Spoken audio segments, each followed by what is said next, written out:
We have made that random design of pattern stamp. Change the pattern again. So there is a pattern we can find here. So let's use the different options to make it. I will apply the color here, changing the color for each part of it.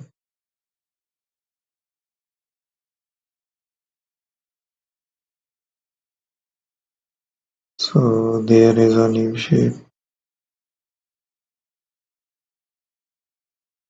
Still we will keep on editing there.